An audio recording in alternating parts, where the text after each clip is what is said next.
ఇది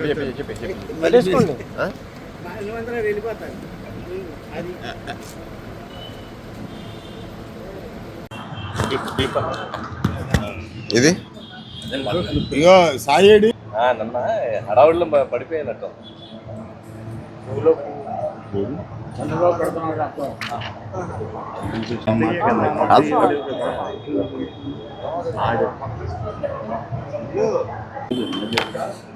అందరికీ నమస్కారం. ఈరోజు ఈ చెవులో పూలు ఎందుకు పెట్టామంటే చంద్రబాబు నాయుడు గారు ఒక అద్భుతమైన మేనిఫెస్టోను పిట్టల దొరలాగా మరోసారి మోసం చేయడానికి రాష్ట్ర ప్రజలను 2014లో ముగ్గురుతో వచ్చి 600 పైగా హామీలు ఇచ్చి ఏ ఒక్కటి కూడా చేయకుండా వెబ్సైట్ నుంచే అవి తొలగించిన ఒక పరమ నీచుడు అబద్ధాల కోరు చంద్రబాబు గారు మళ్ళీ ఇవాళ కొత్త అబద్ధాలతో వచ్చి ఈ ఆంధ్రప్రదేశ్ 5 కోట్ల ఆంధ్రప్రదేశ్ ప్రజలకు చెవులు పూలు పెడుతున్నాడు.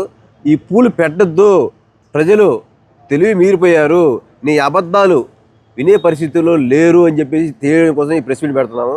వారు పెట్టిన పథకాలు అనేవి మొత్తం కూడా యువతకు 20 లక్షల ఉద్యోగాలంట. ఆయన హయాంలో ఇచ్చింది 35,000 ఉద్యోగాలు. జగన్మోహన్ గారు వచ్చినాక 2,50,000 ప్రభుత్వ ఉద్యోగాలు, పరోక్షంగా ఆర్టీసీ 50,000 పైచీలకు. అంటే ఈ 5 సంవత్సరాలు ఈ 58 నెలల కాలంలో 14.5 పిఎఫ్ పెరిగింది.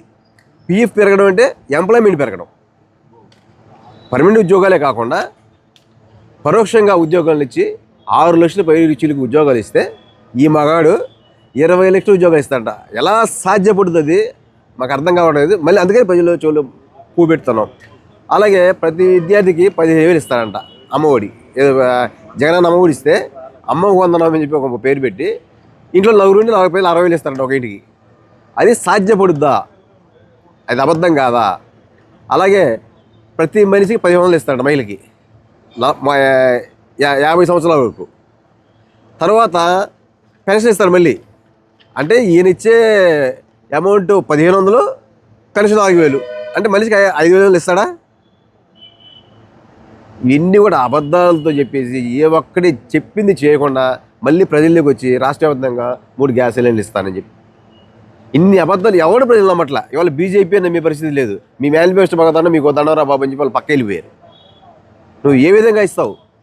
ప్రజలు మళ్ళీ మోసం చేయడమేనా ఇది? నువ్వు ఏదైతే మోసం చేసావో కర్ణాటకలో కాంగ్రెస్ ప్రభుత్వం ఏ విధంగా మోసం చేసే అధికారంలోకి వచ్చిందో, తెలంగాణలో ఏ విధంగా మోసం చేసే అధికారంలో వచ్చిందో ఇవాళ సంఖ నాకుతున్నారు. కర్ణాటక కానీ తెలంగాణ కానీ కరెంట్ లేదు, నీళ్లు లేవు, పంటలు ఎండిపోతున్నాయి, ప్రజలు రోడ్డు మీద పడి చచ్చిపోతూ ఉన్నారు, బస్సులు కిక్కిరిసి వస్తూ ఉన్నారు. ఉచిత బస్సు ప్రయాణం అంట. ఈ దుర్మార్గుడు ఉచిత బస్సు ప్రయాణం ఇచ్చేసి ఆర్టీసీ నిర్వీర్యం చేయాలని చెప్పేసి అది తన 100 మాదిరిలైన రామోజీరావుకో లేకపోతే రామోజీరావుకో తన సామాజిక వర్గానికి అప్పచెప్పడం కోసం ప్రైవేటీకరణ నష్టాలు చూపించి అప్పచెప్పడం కోసం ఆ స్కీమ్ ఇక్కడ పెడతా ఉన్నాడు. నిజంగా సామాన్యుడు ఎవరు ఉచిత బస్సు ప్రయాణం కోరుకోవట్లేదు. ఆంధ్రప్రదేశ్లో రేటు తగ్గింపని కోరుకుంటారు. అలాగే కరెంట్ ఛార్జీలు కూడా తగ్గించమని కోరుకుంటారు. నువ్వు చెప్పే ప్రతి మోసాన్ని కూడా నమ్మే పరిస్థితులు లేడు చంద్రబాబు నాయుడు. గుర్తు పెట్టుకో, ఈ రాష్ట్రంలో జగన్మోహన్ రెడ్డి ఏమైతే చేశాడో అవే చెప్పాడు. ఆ చేసిన మేనిఫెస్టోలో పెట్టినవన్నీ కూడా భగవద్గీతలాగా మేము 99% పరిశీలించి ఇవాళ ప్రజల్లోకి వెళ్తూ ఉన్నాం. నువ్వు చెప్పడానికి నీ 14 ఏళ్ల చరిత్రలో ఒక్కటి కూడా లేని చరిత్రహీనుడైన చంద్రబాబు నాయుడు గారు ఇవాళ జగన్మోహన్ రెడ్డి గారిని, గుడివాళ్ళలో మా కోడలి నాని గారిని టార్గెట్ చేసి అంతర్జాతీయంగా ఒక సామాజిక వర్గం దిగిపోయి కోట్లు ఖర్చు పెట్టి కొడాలని నేను ఓడిస్తాము, కొడాలని గుడివాళ్ళలో లేకుండా చేస్తాము, రాష్ట్రంలో లేకుండా చేస్తాము, భౌతిక దాడులు చేస్తాము, జగన్మోహన్ రెడ్డి గారిని దాని మీద దాడి చేస్తామని పిచ్చి కళ్ళ పెడుతున్నారు. జగన్మోహన్ రెడ్డి గారిని మీరు ఏమి చేయలేరు. కొడాలని గుడివాడలో 2 లక్షల ఓటు ఉంటే 180,000 మంది ఎమ్మెల్యేలు ఉన్నారు. కొడాలని ఒక వ్యక్తిని, ఆ వ్యక్తిని టచ్ చేయడానికి కూడా ఈ జన్మలు వచ్చినా కూడా గుడివాళ్ళ కొడాలని కానీ టచ్ చేయలేరు. నీ పథకాలు కానీ నువ్వు పెట్టిన అబద్ధాలు కానీ నేను నమ్మే పరిస్థితి లేదు. ఇంకోటి ఏంటంటే నీ ప్యూర్గా ఐరన్ లెగ్ ప్రజలందరూ అంటూ ఉన్నారు ఆ మహానుభావుడితే కరువు కరగాలు వస్తాయని చెప్పేసి. కాబట్టి ఇవన్నీ దృష్టిలో పెట్టుకొని ప్రజలందరూ గమనించాలి. చంద్రబాబు నాయుడు డూప్లికేట్, చంద్రబాబు నాయుడు వాగ్దానాలు డూప్లికేట్, చంద్రబాబు నాయుడు పాలసీలు అన్నీ డూప్లికేట్. బట్ ప్రజలందరూ గమనించి ఆయన చేయడు కాబట్టి ఏవి కూడా ఈ బడ్జెట్ ఆయన ఇచ్చే బడ్జెట్ మొత్తం ఆయన అయితే సుమారుగా సంవత్సరానికి 11 లక్షల కోట్లు అవుతుంది. అంటే 5 సంవత్సరాలకు 55 లక్షల కోట్లు ఏ విధంగా చేస్తావు? ఈ రాష్ట్ర బడ్జెట్ 2.5 లక్షల కోట్లు అవుతే నువ్వు ఈ బడ్జెట్ ఎక్కడ తెస్తావు? అంటే అమెరికా బడ్జెట్ ఇది. ఎవరితో చెవులు పువ్వు పెడతావు చంద్రబాబు, అందుకే చెవులు పువ్వు పెట్టుకుంటున్నావు. చెవులు పువ్వు పెట్టుకున్నా కూడా గ్రామీణ ప్రాంతం కూడా ఇవాళ సోషల్ మీడియా ద్వారా అవేర్నెస్ పెరిగిపోయింది. కాబట్టి అబద్ధాలు ఆపేసి నువ్వేం చేస్తావు అది చెప్పు. నేను నమ్మే పరిస్థితి లేదని చెప్పి తెలియజేసుకుంటూ, అబద్ధాలు చంద్రబాబు నాయుడు గారిని నమ్మొద్దు. ఆయన మోసే పచ్చపత్రికలు రేపు ఈ ఎవరు కూడా వాళ్ళని గుర్తించే పరిస్థితి లేరు. అది చూస్తే ఒక పాంప్లెట్ లాగా ఆ 2 పేపర్లు 3 పేపర్లో పాంప్లెట్ లాగా తీసి బాత్రూమ్ తీసుకుంటే ఇంకా ఉపయోగపడాలి ఆ పేపర్లు. కాబట్టి నేను ప్రజలు గమనించి అబద్ధాలను మోసే పరిస్థితుల్లో లేదు. సోషల్ మీడియా ఎవరు అడ్వాన్స్గా ఉంది అని చెప్పి తెలియజేసుకుంటూ సేవ తీసుకున్నాను. మా సోదరుడు నారాయణ రెడ్డి గారు చాలా వివరంగా చెప్పడం జరిగింది. అయితే నేను ఆ అంశాల జోలికైతే వెళ్ళను. మా నాయకుడికి ఇతర నాయకులకి తేడా. మన నాయకుడు గౌరవ ముఖ్యమంత్రి జగన్మోహన్ రెడ్డి గారు ఏదైతే చెప్తాడో అదే చేస్తాడు. చేయలేనిది చెప్పడం కానీ చెయ్యింది చెప్పడం కానీ చేసే అలవాటు జగన్మోహన్ రెడ్డి గారికి లేదు. చంద్రబాబు నాయుడు గారు చేసేది తప్ప అన్నీ చెప్తాడు, చేయలేనిది చెప్తాడు. ప్రజలకు ఎన్నికల్లో గౌరవ ముఖ్యమంత్రి మా పార్టీ అధ్యక్షులు చెప్తుంటారు, ఎన్నికలు వస్తే చంద్రబాబు నాయుడు బెంజ్ కారు ఇస్తాను, కిలో బంగారం ఇస్తాను అని.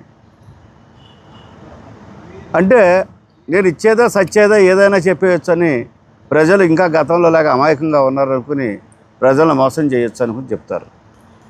కానీ ప్రజలు చాలా ఆలోచన శక్తి, జీవన విధానాలు పెరిగినాయి. ఈ రాష్ట్రంలో అభివృద్ధి ఎక్కడా అని చెప్పి వాళ్ళకందరికీ కూడా నేను చెప్పే సమాధానం, భారతదేశం లేదా ప్రపంచ దేశాల్లో ఆర్థిక స్థితిని కొనుగోలు శక్తి మీద ఆధారపడే ఉంటుంది. ఆర్థిక స్థితి మనం పరిశీలన ఇచ్చినట్టయితే హిందుస్థాన్ లివర్ లాంటి కంపెనీల యొక్క ప్రోడక్ట్స్ కొనుగోలు అమ్మకం తగ్గింది. అదేవిధంగా ఏసీలు కానీ, మోటార్ కార్లు కానీ, మోటార్ సైకిళ్ళు కానీ, హై ఎండ్ కమోడిటీస్ అన్నీ కూడా సేల్స్ పెరిగినాయి. అంటే సగటున మనిషి యొక్క కొనుగోలు శక్తి పెరిగింది.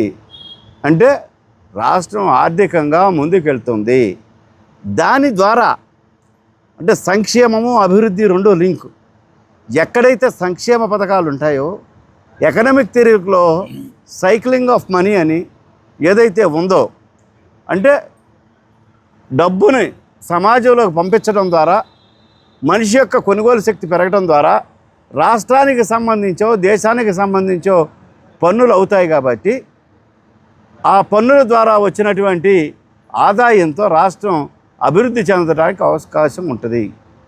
అంటే productive expenditure, non productive expenditure ముందు దేని మీద పెట్టాలి?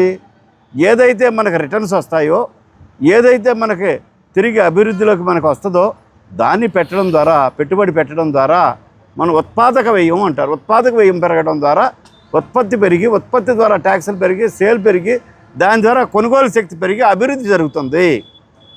మరి రాష్ట్రంలో పరిశీలన చేసినట్టయితే లైఫ్ బాయ్ సబ్బు ఇటువంటి అమ్మకాలు తగ్గి ఖరీదైన వస్తువుల యొక్క అమ్మకం పెరిగింది. ఏది నా స్టాటిస్టిక్సో నేను చెప్పేదో కాదు, ఇది ప్రపంచవ్యాప్తంగా ఇచ్చిన స్టాటిస్టిక్స్ ప్రకారం ఆంధ్ర రాష్ట్రంలో కొనుగోలు శక్తి పెరిగింది, దాని ద్వారా అభివృద్ధి పెరిగింది. అదేవిధంగా ఇండస్ట్రియల్ సమ్మిట్ పెట్టి మరి అనేక రకాలైనటువంటి కంపెనీలు ఈ రాష్ట్రంలో ఎంఓయూలు కుదుర్చుకోవటం ద్వారా ఈ రాష్ట్రంలో పరిశ్రమలు తీసుకురావడానికి చేసే ప్రయత్నం, దాని ద్వారా పన్నుల రూపంలో వసూళ్లు పెరిగి అభివృద్ధికి సాధ్యం అవుద్ది అనే ఉద్దేశంతో ఇవన్నీ చేయడం జరిగింది. ఇంకో విషయానికి వస్తే, ఈ రాష్ట్రంలో పేద ప్రజల గురించి ఆలోచించే ప్రజానాయకుడు ఎవరు అంటే జగన్మోహన్ రెడ్డి గారు. నిన్న మొన్న కొన్ని టీవీ మాధ్యమాల్లో ల్యాండ్ టైటిలింగ్ యాక్ట్ గురించి చాలా స్పష్టంగా వివరంగా చెప్పడం జరిగింది.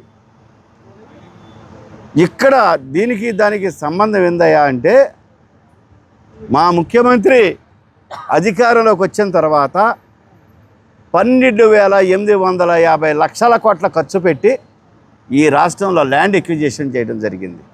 కేవలం పేద ప్రజలకు ఇవ్వటానికి, కంపెనీలకు కట్టబెట్టడానికి కాదు, సబ్సిడీలు ఇచ్చి కట్టబెట్టడానికి కాదు, లేదా నా సామాజిక వర్గానికి సంబంధించిన వ్యక్తులకి పెద్ద పెద్ద కంపెనీలకి అలాట్మెంట్ చేసి చేయడానికి కాదు.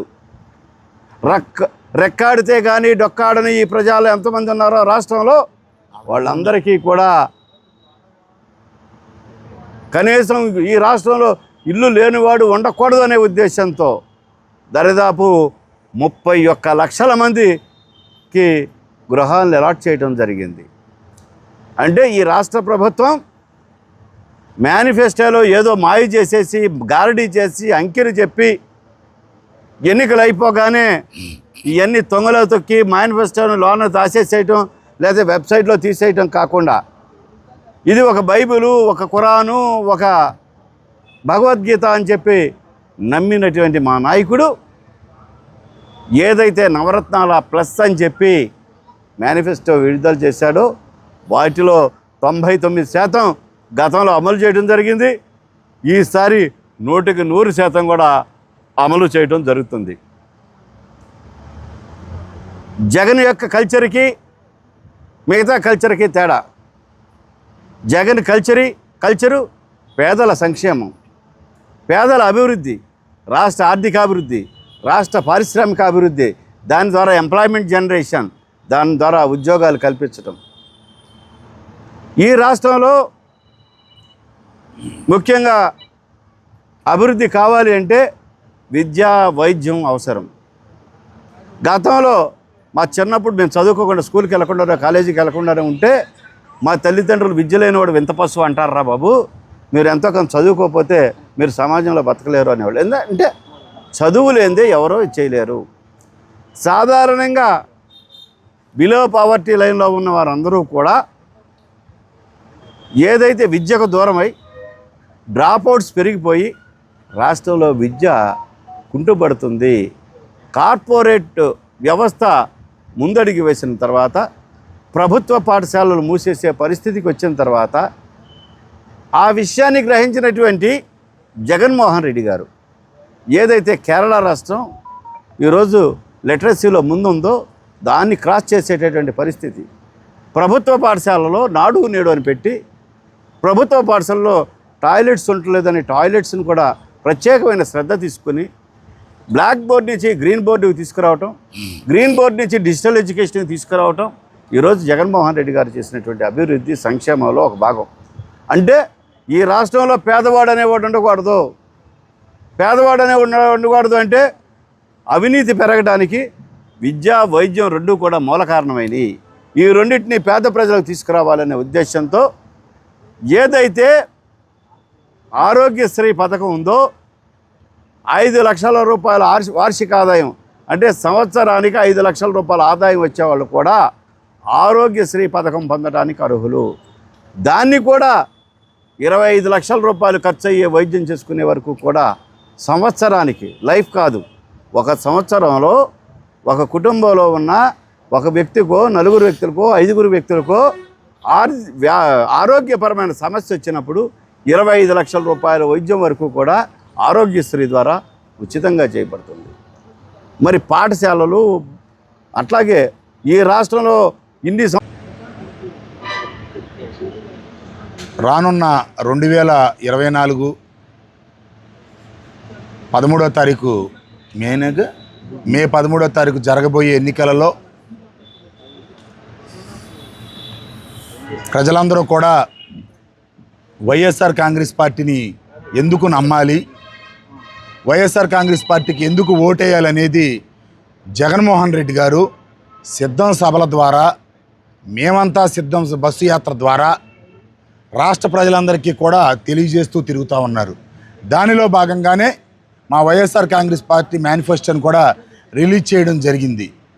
మేము జగన్మోహన్ రెడ్డి గారైనా మేమైనా చెప్పేది ఏమిటంటే, 2019కి ముందు ఆయన పాదయాత్ర చేస్తూ ఏమైతే వాగ్దానాలు చేశాడో, ఏమైతే అమలు చేస్తానని చెప్పాడో వాటన్నిటినీ కూడా 2019లో ముఖ్యమంత్రిగా ప్రమాణ స్వీకారం చేసిన మరుసటి క్షణం నుండి కూడా ఏ నెలలో ఏ డేట్లో ఏ పథకాన్ని అమలు చేస్తానని చెప్పాడో క్యాలెండర్లో ఈ 5 ఇయర్స్ కూడా క్రమం తప్పకుండా, మాట తప్పకుండా, మడమ తిప్పకుండా ఆ పథకాలన్నింటినీ కూడా అమలు చేసుకుంటూ వచ్చాం. దేన్ని మేము డిలే చేయలే. ఇదంతా కూడా ప్రజలందరూ కూడా బడుగు బలహీన వర్గాల ప్రజలు, బిలో మిడిల్ క్లాస్ ప్రజలు అందరూ కూడా అర్థం చేసుకున్నారు. అందుకనే లేనిది ఏదో చేస్తామని చెప్పి ప్రజల్ని మభ్యపెట్టదలుచుకోవాలి. జగన్మోహన్ రెడ్డి గారు ఏదైతే 3000 పెన్షన్ ఎలా చేస్తానని చెప్పి చేశాడో అలాగే రేపు రానున్న రోజుల్లో 3250 ఒక సంవత్సరంలో, 3500 ఒక సంవత్సరంలో చేస్తానని చెప్పాడు. చంద్రబాబు గారు చెబుతా ఉన్నాడు 4000 చేసేస్తాను పెన్షన్ అని చెప్పి. ఎప్పుడు చేస్తాడో చెప్పమనండి. రేపు ప్రమాణ స్వీకారం చేసిన వెంటనే అమలు చేస్తానని చెప్పి ఆయన ఏదైనా సభ ద్వారా కానీ ఎన్నికల ప్రచారంలో కానీ ఎక్కడో చోట అనౌన్స్ చేయమని చెప్పండి. దమ్ము ధైర్యం ఉంటే. ఎందుకంటే వాళ్ళు అధికారంలోకి రారు, అది అమలు చేయరు. ఇంతకుముందే తెలుగుదేశం మేనిఫెస్టోలో కూడా నిరుద్యోగ భృతి అనౌన్స్ చేశాడు 14లో. 2004 నుంచి కూడా ప్రతి సంవత్సరం ప్రతి ఎన్నికల్లో కూడా నిరుద్యోగ భృతి అనౌన్స్ చేశాడు. ఎక్కడ అమలు చేశాడో చెప్పమనండి. మేము అధికారంలోకి వచ్చిన తర్వాత 2 లక్షల పైచిలకు సచివాలయ ఉద్యోగస్తుల్ని, అదేవిధంగా గౌరవ వేతనం ఇస్తున్నా కూడా 2 లక్షల పైచిలకు వాలంటీర్లని ఇంతమందిని రూపాయి లంచం తీసుకోకుండా పారదర్శకంగా పోటీ పరీక్షల్లో వాళ్ళందరినీ కూడా రికమెండేషన్కి తావు లేకుండా స్వచ్ఛందంగా చక్కగా పారదర్శకంగా వారందరినీ ఉద్యోగాలు ఇచ్చాం. ఇవన్నీ కూడా అభివృద్ధిలో భాగం కాదా? ఇవన్నీ కూడా నిరుద్యోగులకు ఉద్యోగాలు ఇచ్చినట్టు కాదా? కొత్తగా మెడికల్ కాలేజీలు స్వతంత్రం వచ్చినప్పటి నుంచి ఎన్ని మెడికల్ కాలేజీలు ఉన్నాయి, ఇప్పుడు ఎన్ని మెడికల్ కాలేజీలు వచ్చినాయి? ఎకాఎక్కిన 17 మెడికల్ కాలేజీలకు శంకుస్థాపన చేసి అందులో 5 మెడికల్ కాలేజీల్లో కిందటి సంవత్సరం అకాడమిక్ ఇయర్ నుంచి క్లాసులు కూడా జరగడం మొదలుపెట్టారు. అంటే అది విద్యారంగంలో ఎంత విప్లవాత్మక మార్పో ఒకసారి అర్థం చేసుకోవాలి. మన పిల్లలు మనందరి పిల్లలు కూడా చక్కగా చదువుకుని ఎంబీబీఎస్ అవ్వడానికి చక్కటి వేదిక ఇది. ఇదే విధంగా సంక్షేమ పథకాలు 2014 నుంచి 19 వరకు వాళ్ళు అరాకొర ప్రవేశపెట్టిన పథకాలు జన్మభూమి కమిటీ సభ్యులు అని చెప్పి వాళ్ళ పార్టీ సభ్యుల్ని పెట్టి జనాల డబ్బుని రక్తాన్ని జలగల రూపంలో పీల్చి వాళ్ళ దగ్గర నుంచి పందికొక్కుల్లాగా జలగలు ఏ విధంగా అయితే పట్టుకుంటే రక్తం పీలుస్తాయో ఆ జన్మభూమి కమిటీ సభ్యులు, ఈ తెలుగుదేశం పార్టీ నాయకులు ఏ ఒక్క పథకం అమలు చేయాలన్నా లబ్ధిదారికి అందించాలన్నా కూడా వేలల్లో లక్షల్లో లంచాల రూపంలో పేద ప్రజల నుంచి వసూలు చేశారు. ఇది మాకంటే పేద ప్రజలకి, బడుగు బలహీన వర్గాలకి అందరికీ కూడా తెలుసు. రేపు రాబోయే రోజుల్లో తెలుగుదేశం అధికారంలోకి వచ్చినా ఇదే విధంగా జన్మభూమి కమిటీ సభ్యులని చెప్పి ఈ సంక్షేమ పథకాల అమలులో పేద ప్రజలకు పొట్టగొట్టే పరిస్థితి ఉంది. వీటన్నిటినీ కూడా పేద ప్రజలు అర్థం చేసుకున్నారు కాబట్టి వారు వైఎస్ఆర్ కాంగ్రెస్ విశ్వసనీయత ఉన్న ఈ 5 ఏళ్ల నుంచి సంక్షేమ పథకాలు అమలు చేస్తున్న తీరు పట్ల వాళ్ళందరూ కూడా పూర్తి సంతృప్తితో ఉన్నారు. వారు రానున్న 2024లో జరగబోయే ఎన్నికలలో వైఎస్ఆర్ కాంగ్రెస్ పార్టీకి పట్టం కట్టడానికి వారందరూ కూడా సిద్ధంగా ఉన్నారని చెప్పి ఈ సభాముఖంగా తెలియజేసుకుంటూ రానున్న ఎన్నికలలో 2 ఓట్లు ఫ్యాన్ గుర్తు మీద వేసి పార్లమెంట్ అభ్యర్థిగా సింహాద్రి చంద్రశేఖర్ గారిని, అదేవిధంగా అసెంబ్లీ అభ్యర్థిగా మన ప్రీతమ శాసనసభ్యులు కొడాల నాని గారిని అత్యధికమైన మెజార్టీతో గెలిపించాలని చెప్పి ఈ సభాముఖంగా కోరుకుంటున్నా. అందరికీ నమస్కారం అండి. ఈరోజు గుడివాడ నియోజకవర్గ వైఎస్ఆర్ పార్టీ ఎన్నికల కార్యాలయం నందు ఈ పత్రికా సమావేశం ఏర్పాటు చేసి గుడివాడ నియోజకవర్గానికి సంబంధించి, రాష్ట్రానికి సంబంధించి కొన్ని ముఖ్య విషయాలను ప్రజలకు తెలియజేయాలని ఈ పత్రికా సమావేశం పెట్టాం. ఒక రాజ్యానికి రాజుగా ఉండాలి అంటే ఆ వ్యక్తికి కొన్ని అర్హతలు ఉండాలి. ఆయన ప్రజలను సంరక్షించేవాడే ఉండాలి. ప్రజలకు ఎల్లవేళలా ఒక కాపలాదారుడిగా ఉండే వ్యక్తి అయి ఉండాలి. అలాంటి వ్యక్తి ఎవరు అని గత 40 సంవత్సరాల మధ్య చూస్తూ వస్తుండగా ఒక వ్యక్తి వచ్చాడు, రామారావు గారు. ఆయన వెళ్ళిపోయారు. వైఎస్ గారు వచ్చారు, ఆయన గతించిపోయారు. తర్వాత వచ్చిన వ్యక్తి చంద్రబాబు అనే వ్యక్తి ప్రజలకు నేను ఏదో చేస్తానని మోసాలు చేసి ప్రజలు నమ్మించి రాష్ట్రాన్ని అప్పుల పాలు అధోగతి పాలు చేశాడు. అలాంటి వ్యక్తి ఈ రోజున మళ్ళీ సమాజంలోకి వచ్చి ఆయన అనే మాట్లాడి ముఖ్యమంత్రి Christian, home minister Christian, DGP Christian అంటే క్రిస్టియన్స్ రాష్ట్రంలో ఉంటానికి అర్హులు కారా నీ ఉద్దేశంలో? అదేవిధంగా రాష్ట్రంలో ఉన్న ముస్లిమ్స్కి ఉన్న 4% రిజర్వేషన్ మేము తీసేస్తామని బీజేపీ చెబుతుంటే దాంట్లో వంత పలుకుతూ మీరు కూటమిగా ఉన్న మీరు ముస్లిమ్స్కి మీరు అన్యాయం చేస్తున్నారు. అది ఒక వర్గాన్ని మీరు దూరం చేయడం కాదా? ఇలాంటి అనేకమైన కుళ్ళు కృతంతాలతో ఉన్న పార్టీ ఏదైనా ఉందంటే ఈ రాష్ట్రంలో కేవలం తెలుగుదేశం పార్టీ. చంద్రబాబు నాయుడు ఎంత ఆలోచిస్తాడంటే తన దగ్గరికి వచ్చే వాళ్ళందరూ తన సామాజిక వర్గం వాళ్ళే ఉండాలి. ఒక విధంగా చెప్పాలంటే గుడివాడ నియోజకవర్గంలో గతంలో చాలామంది బీసీలు ఎమ్మెల్యేగా చేశారు, ఎస్సీలు చేశారు. రాష్ట్రంలో అంతకన్నా మంచి వాళ్ళు ఉన్నారు. వాళ్ళందరినీ కాదని ఇంపార్టెంట్గా అతను తీసుకొచ్చాడండి. అమెరికాలో ఉన్న వ్యక్తి, గుడివాడకు సంబంధం లేని వ్యక్తి, ఈ 30 సంవత్సరం బట్టి గుడివాడ అంటే ఏంటో తెలియని వ్యక్తి ఈ రాము వచ్చి గుడివాడ అభివృద్ధి చేస్తాను అంటాడు. ఈ కరోనా సమయంలో కానీ ఈ 30 సంవత్సరాల బట్టి గుడివాడలో ఏ ప్రజలు కనపడలా. కరోనా సమయంలో ఏ ఎస్సీ వాళ్ళని కానీ బీసీ వాళ్ళని కానీ మైనార్టీస్ని కానీ ఆదరించాలి అనే ఇంగిత జ్ఞానం కూడా ఈ రాముకు లేదు. ఇప్పుడు వచ్చేసి నేను అది చేస్తా ఇది చేస్తా, మీ రాష్ట్రాన్ని ఈ గుడివాడని స్వర్గసీమ చేస్తానని చెప్తుంటాడు. స్వర్గసీమ చేయాలంటే మాటలు కాదు బాబు. గుడివాడలో ఎంతమంది ప్రజలు ఉన్నారు, ఎన్ని వర్గాల వారు ఉన్నారు, వాళ్ళు దేని మీద ఆధారపడి బతుకుతున్నారు అనేది తెలిసింది ఒకే ఒక వ్యక్తి, కొడాలి నాని. ప్రతి వ్యక్తితోనూ సహసంబంధాలు కలిగి ప్రతి ఇంటిలోనూ సొంత పెట్టగా వెతుకుతున్న వ్యక్తి కొడాలి నాని. అలాంటి నాని గారిని ప్రజలు ఆదరిస్తారు కానీ నీకులాగా రెడీమేడ్గా వచ్చిన వాళ్ళని ఆదరించరు.